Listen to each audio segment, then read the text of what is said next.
I'm going to challenge some of the fundamental core staples of D&D. I don't want anybody to think, well, that's always been there. Why are you challenging that?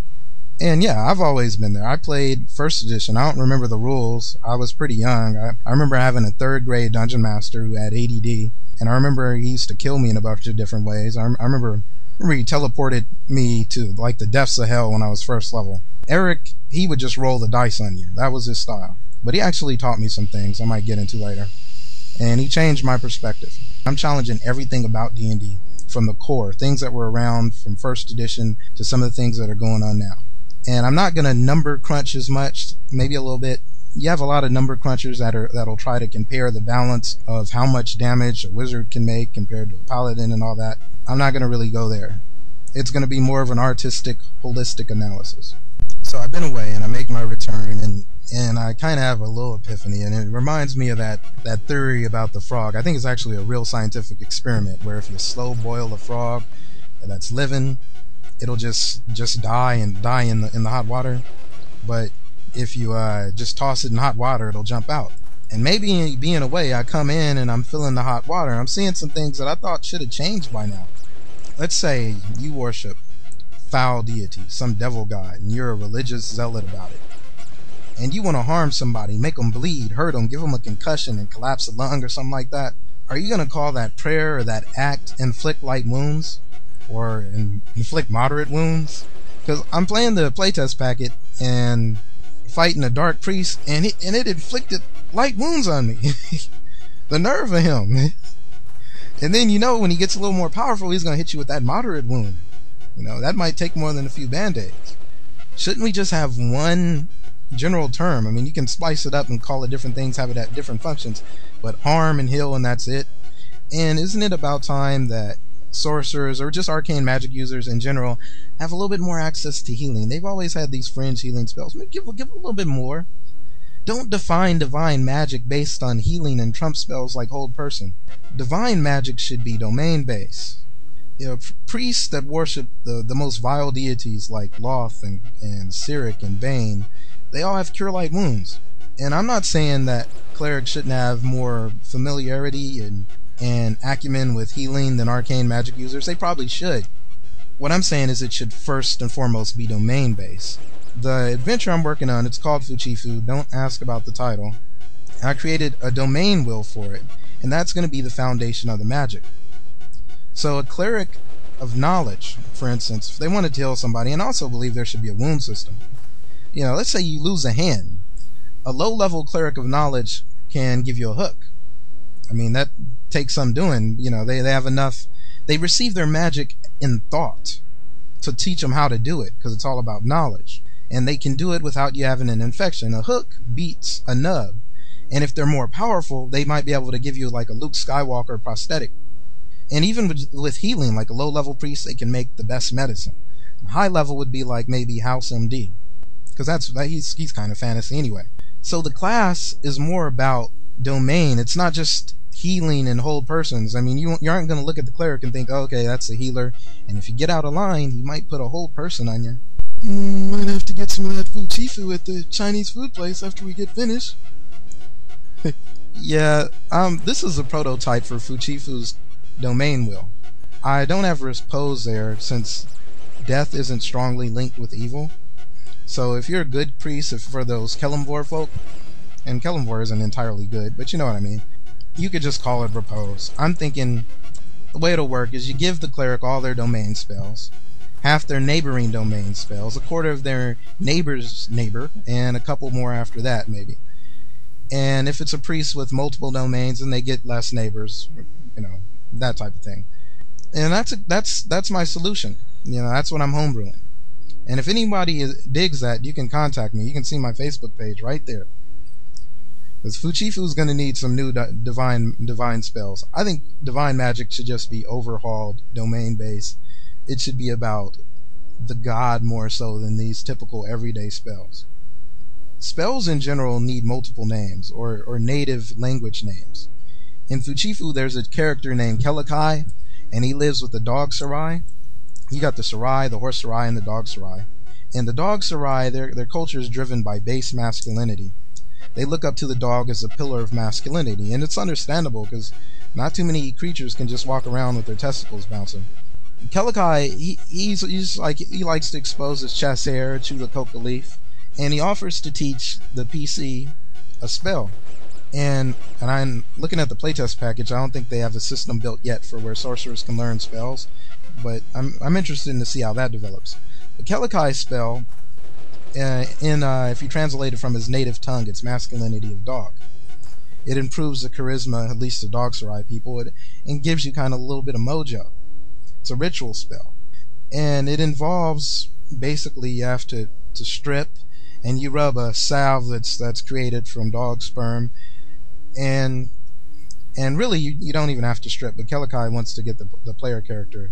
He wants to compare girth. Yeah, that's his saying.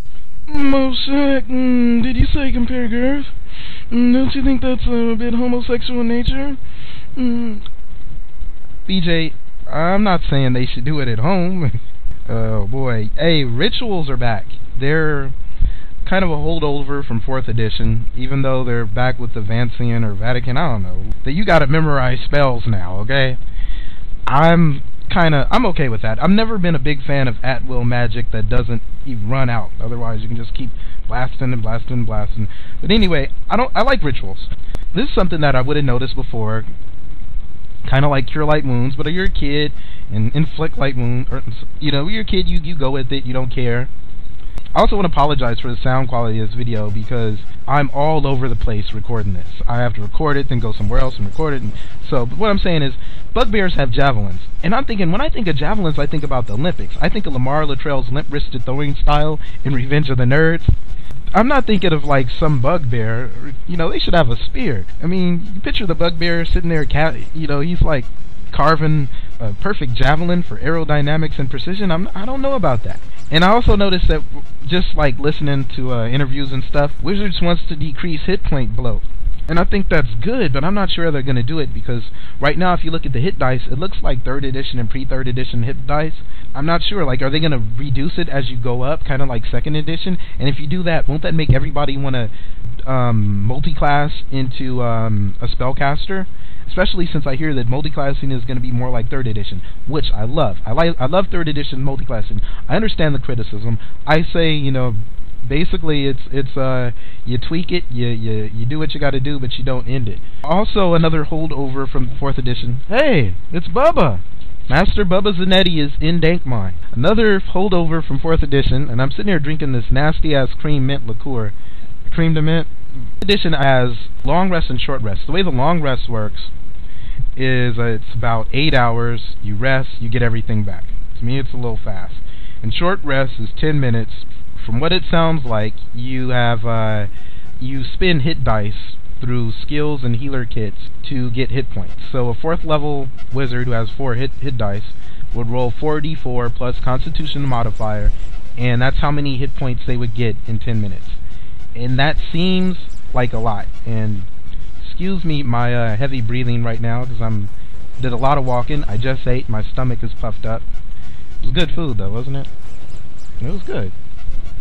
I had a good time. So to me, the recovery's too fast. There's alternative rules if you want to slow down the recovery. I don't like fast recovery. It lends itself to what I call compartmentalized combat. And that's if you've ever played Dragon Age. I couldn't stand that game. Sorry, BioWare. You've made great stuff, but hated Dragon Age. Compartmentalized combat is like the temple. A group of cultists in one room, and they either kill you or you beat them up. Then you go to another room and you fight another group. You go to another room and you fight another group. What should happen is they should hear that something's going on in the next room, and they should all jump you and kill you. I prefer combat that's more like the temple in the Conan movie, where they're kind of half sneaking, half fighting. It should have an element of stealth. That type of combat lends itself, it's a video game mechanic that creates grinding and repetition, and you don't really need it when you have a dungeon master, even though I've seen it in pen and paper games too. The problem, you're creating artificial easiness, because you have an encounter that's too difficult. When you have that many hostiles and you're behind enemy lines, there should be an element of stealth, like those Conan movies or Star Wars when they're on the Death Star. Otherwise, you're running a combat sim and you're throwing out the dynamics that should come into play when you're behind enemy territory. Short rests allow you, I'm going by the playtest rules, but they allow you to stitch wounds and catch your breath, and then you get that jolt to hit points. And I'm okay with that. It might be overdone, it's a good direction. The problem with long rests, and I've butted-headed with people, and smart people disagree with me, it's just a game design. I prefer a more realistic foundation where people expect consistency and logic. Thus, I want a wound system. 8 hours is not enough time to heal wounds. I'm homebrewing a wound system for Fuchifu. It's gonna go like this. If you get laid down to 0 hit points, and in the process you took like 15 to 25 points of damage, you're gonna have a wound. I'm talking like a minor burn, a deep gas, a real concussion. Simple magic and technology can heal that wound. You have you'll have like ability score penalties. If you get blasted for 25 to 49, it's a major wound. I'm thinking fractures, broken fingers, severe muscle tears. You have a horrific wound. Plus 50, that's a horrific wound. It's like amputated limbs, shattered bones, severe burns, partial paralysis. And this is a counterpoint to the long rest. It adds some strategy, some story. If you go back to the domain wheel, you could end up with the creative high-level spells to heal these wounds. A KS spell might replace a limb with a new limb that's constantly morphing into something else or changing skin colors. I'm kind of going to add random here. Wizards don't really have any feats. Sorcerers don't have any feats. There's no meta magic in the test packet so far. The skills are really class-based. It seems like it makes for more wooden characters, but there are backgrounds that are. The backgrounds are thief, knight, priest. So obviously that leads to cleric, fighter, rogue. It's pretty wooden. It's a work in progress. I think meta magic should be in there. Meta magic gave the spellcasters some personality in 3rd edition, and there was some meta magic type stuff in 4th edition that I remember. So bring on the meta magic. My take on wizards is let them be gods. Let them be the best class. Just make it slower to advance, so then they'll be old men like wizards are typically anyway. It just seems like the racial advantages in the playtest package lend itself to people picking the same stuff for everything. Hill dwarves get an extra hit dice. So if I'm a hill dwarf, I'm thinking, oh, I can be a fighter and I'll have like barbarian hit dice. Isn't that overpowered to just bump hit dice up for everybody, for every hill dwarf? And then mountain dwarves get +1 in wisdom. I mean, and even with a hill dwarf, I'll step back and say you could also be a spellcaster, and now you're getting HP like a rogue. So it seems like hill dwarves are a little bit overpowered with their advantage in getting that extra hit dice. At least as I read it, because it sounds like they're getting an extra hit dice every level. Basically, you're just stepping them up from one class to another as far as hit points are concerned. If you're a mountain dwarf, you get a +1 wisdom. You're going to see in each party that standard cleric is always going to be a mountain dwarf. It's going to be as common as playing a basketball game and running into the Heat. And now probably the Lakers, because Orlando just gave them Dwight Howard. Just like they gave him Shaq. Shaq, you're just jealous because you're a Trailblazer fan. Yeah, really, in a way, I am. But hey, I think if the Trailblazers build up, maybe somebody will just give them something like for free, like they did. I'm thinking there may be ways to adjust the rules. I always use the term homebrew. I'm kind of sick of that. I'm not a witch. I'm not going to just keep brewing stuff. Rumor being that 3rd edition multi-classing will return, and it makes me wonder if we'll also have the whole favorite class thing. I'm of the thinking I like favorite classes just because there's certain classes that I think should not be favorites, though there should be a ton of favorite classes. I'm a fan not so much of favorite races. I'm a fan of exotic races that you can't mix without experience penalties. Because really, fighter should be a favorite class for every race, because that's common.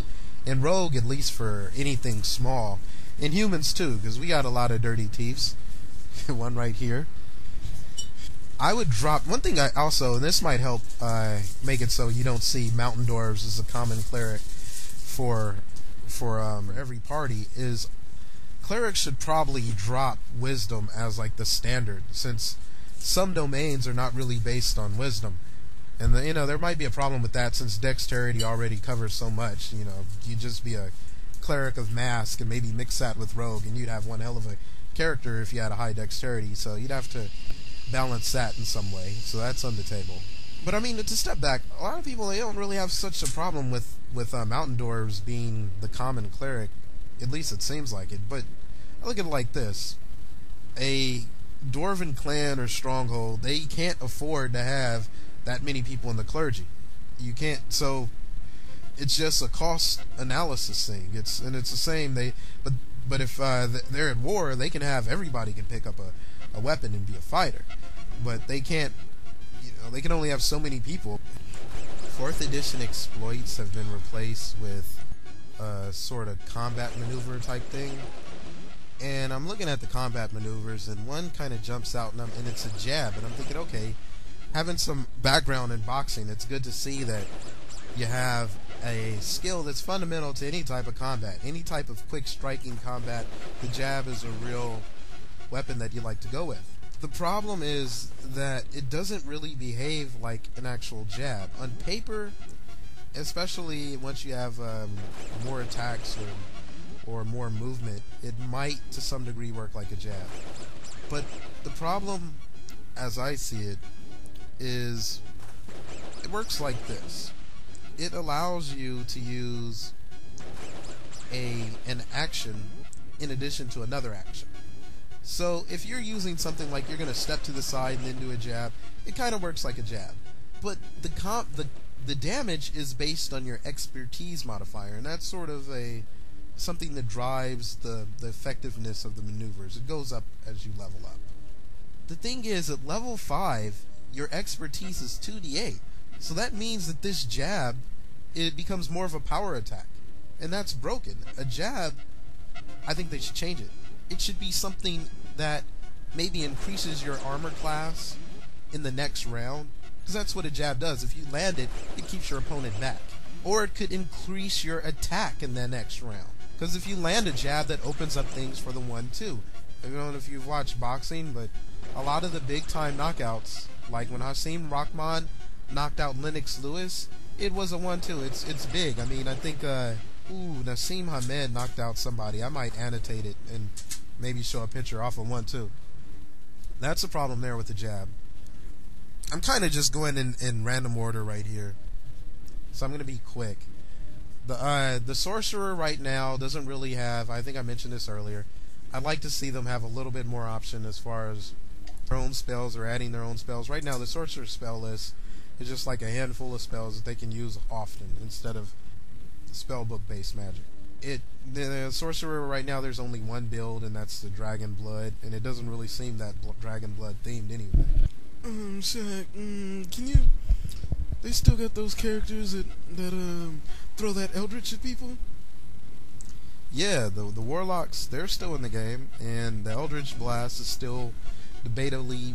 You can debate on whether it's overpowered and all that. And, I don't care. I mean, the Warlock... Yeah, they got the Eldritch Blast, and they got other things where they can hurt people. But for the most part, the Warlock is just a bunch of whammy spells. And if you're not familiar with the term whammy spells, it's pretty much what Warlocks do. I mean, they'll put a whammy on you. I mean, to me, Warlocks, I never really liked that class. It's cool, they add something to the game. They make good villains. I mean, they're just bad people. They just seem like molesters or something, like the type that would be chasing after some teenage girls the second they learn a charm spell. And their offensive spells hurt, but you can usually survive them, but it's a whammy on you. And even if you kill them, the next day you wake up like you were raped or something by pit demons or something like that. You can't pee straight, you just don't feel right. They're always cursing you and stuff. And that's how I could see things were going wrong with my kid's mom, because I tried to play Storm as a Hero as a family game, and it was okay. The kids were into it. They were making characters. And then she makes a character and picks a warlock, a female warlock. I was okay with it because I wanted to put some whammy spells on people too, and I knew she wouldn't be playing all the time. I also noticed the Warlock has the ability to create any item. I think anything that's worth less than 20 gold pieces, and it'll last 10 minutes. And that is a hell of a ability to give to the Warlock. I can just picture what a Warlock's going to create that'll last 10 minutes. A lot of SIGs. I mean, just picture, give the Warlock that type of ability. Okay. I'm not arguing with it. It's kind of interesting. But on the subject of gold, there's some items that just have inflated value just for the sake of balance, and I've never liked that. That always adds more problems later on, because then you have to inflate other things. You have to inflate the material costs. You have to make up reasons why people can't just make the stuff and make tons of profit. And one of the main culprits is plate mail. You look at plate mail in 4th edition, and you look at the playtest package, and it's gone from like, I think it's 4,500 gold in the playtest package. 4th edition, it was 50 gold, which was close to where it should be. That might even be a little expensive. If you go back to like 1st edition, I think it was 1,800. In Baldur's Gate, it ballooned to 6,200. Then it went down, and I think it was 1,800 in Neverwinter Nights 2, and then after being 1,600 or 6,200 in Baldur's Gate, so then it goes to 50 gold pieces. And the problem is, and you also see this with poison, you have 100 poison for 100 gold pieces, and it only does 4 points damage. On a melee weapon, you can only use it once. On a ranged weapon, you can maybe like dip 3 darts or arrows. 100 gold for 4 points of damage, and that's all you get? There's other ways to balance it. I talked on the forums about how you could balance the poison, the 100 gold piece poison. I would sell it in bulk, but I don't even want to get into that. If you wonder how I would balance that, I'll put a link maybe to the forum where I explain how you could balance that. But I want to talk a little bit about armor. The problem with plate mail is the next best armor, if I'm correct, well actually it's 5,000 in the playtest package. But the next best armor is in the hundreds. It's like 500. So for 1 point of armor class, you're paying, I think it's 4,500 more. The problem with plate mail is it's a status symbol. It's like, oh, I have the best armor, even though you're only getting 1 more point in armor class. Plate mail should be cheap enough to where you could get it at lower levels. 4th edition had that right. The problem with 4th edition was that they had item levels like an MMO, so you always had this next great armor that you could buy, to the point where you had armor that was worth millions, like some sort of celestial armor that came from the mountain that God sat upon. Armor should be more of a utility item, not this, and this goes into why I hate tanks. But armor, like, plate mail should have more yin and yang to it. You could, yeah, maybe it should have a little bit of damage reduction from certain types of damage, but also more penalties. Yeah, it can be the best armor, but it doesn't have to just be this status symbol. It should be a utility thing. If you're in a certain, like, if you know you're going to fight people that use slashing weapons, then you want your plate mail. If you know you're going to be in the hot sun or in the freezing cold, then you might want another type of armor. If you know you're going to be fighting mostly range, or you're going to be using stealth, you know, it's because it should be more of an item that you use for situation. If you're going to be in the swamp, in water, you probably don't want something that's going to rust. It shouldn't be this thing, oh, my tank doesn't have his plate mail, I'm OCD, D&D person, and I'm going nuts. I hate tanks. At times, okay, you're in close quarter combat with a thick dwarf who has some mithril armor, and he might have to bottle himself up. But that's situational. Generally speaking, the person that wins the battle is the person that can fight, not the person that can take damage. Big difference. Fighters should primarily be somebody that fights, that squabs. I don't care. Like, if somebody knows how to fight, like Sugar Ray Robinson or somebody, or, you know, John Jones, you know, Willie Pep, somebody that really has great fighting skills. That's the advantage. That's what a fighter is. It's somebody that knows how to fight. It's not somebody that knows how to bottle himself up in this 4,500 gold piece, 5,000 gold piece armor. It's a utility. It's a tool, and that's what it should be. So, I'm on my armor rant. To me, it's probably the dumbest thing in the playtest package, and it's just funny. 4th edition gold plate mail is 50 gold. Now, what we have in 5th edition, it's like 5,000. That's a hell of a profit. You know, somebody's making some money here. Just, if you're going to transfer a character from 4th edition to 5th edition, buy as much plate mail as you possibly can. I mean, there's a lot that I like about the playtest package. In general, it's good. I mean, there's a dual check system, so if two people are wrestling for something, they can both roll. It kind of adds some interest to it.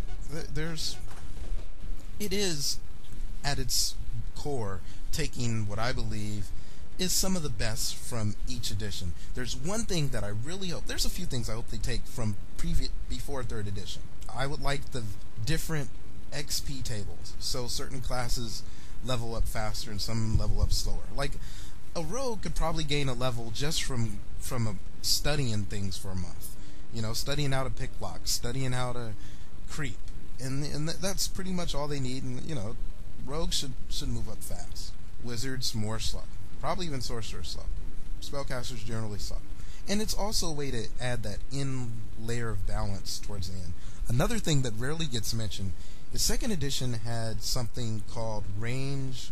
It was for range weapons. It was called rate of fire, ROF, and it gave range weapons a little bit more power. I don't know. They were just better. If you played Baldur's Gate, you could tell. I mean, based on 2nd edition rules, range weapons were where I believe they should be. I love how range weapons played out in Baldur's Gate. You ran into somebody who was nasty with darts, and they could they could kill you. They were dangerous. Arrows, darts, quarrels, range weapons, they had some basis. And what happened is, going from 2nd edition to 3rd edition, rate of fire was removed.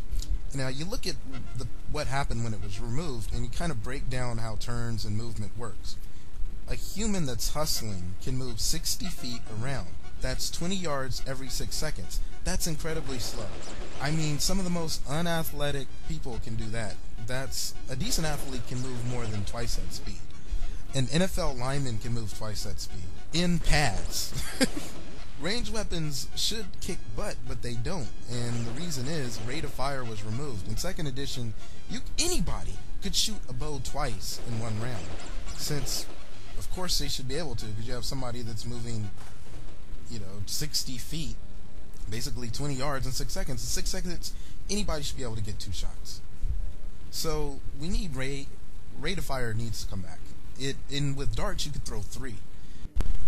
So, Shaq, you said all that, but I just want to know, do you think the 5th edition is good? I know, BJ. I spent a lot of time talking about it, and I really haven't explained, because at the beginning I said, yeah, it's good, I'm going to do a review. Well, I wouldn't have done such a long review if I didn't think it was a step in the right direction. And I can understand why. I guess maybe if you listen to the whole thing and in context, which I don't expect most people to do, it's kind of boring. But that's why I talk so much about my problems with 4th edition. So in general, I heard someone once, I think somebody on the Candlekeep forum said that it's sort of a safe step backwards.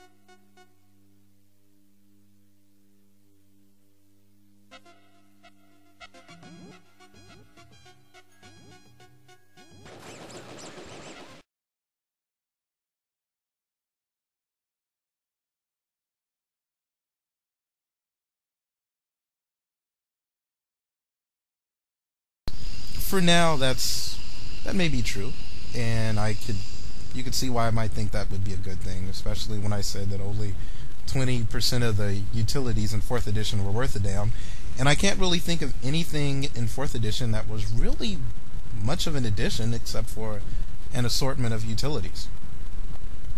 It's hard to think of anything else. I'm thinking. Okay, there were some better combat mechanics. Those utilities did add something to the game. The problem was most of them were terrible. So it's looking at the maneuvers, yeah, the jab sucks, and really some of them need work too. It's still fundamentally a step in the right direction. So I give it a thumbs up. I like 5th edition. I like where it's going, and I'm looking forward to see what type of updates we have. I hope Wizards of the Coast takes my advice in the same way that it definitely does appear. Well, I know, to some degree, Visual Concepts with 2K Sports took my advice with the NBA 2K series. It'll be interesting.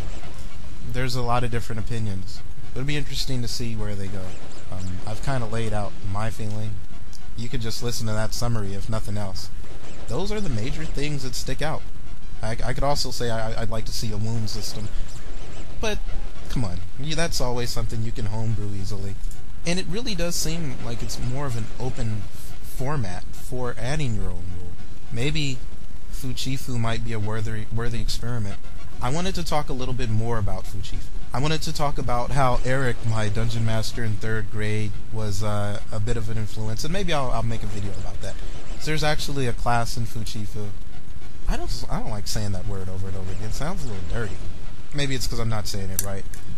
I'll talk about that class later. For now, I just want to stick to the review. And if you're interested in an adventure that's pretty much alternative, different to say the least, for 5th edition, that's where I'm headed. I'm leaning more towards 5th edition since it seems more like something I can shape and fit to my ideology. So we'll see how that goes. And if you're interested, subscribe. I will definitely keep that updated. And it'll be also, I'm going to lay it out there to see what Wizards of the Coast does. They might not want anyone developing anything for 5th edition until it's released. Or they might say, hey, go for it right now. So I'll make an attempt and let you know where Wizards of the Coast stands. I have a feeling I know where they're going to stand, but I'll make an attempt and we'll see what comes from that. So stay tuned. Thanks. I guess that wraps it up, yo. I'm still wondering about just a few things. Namely,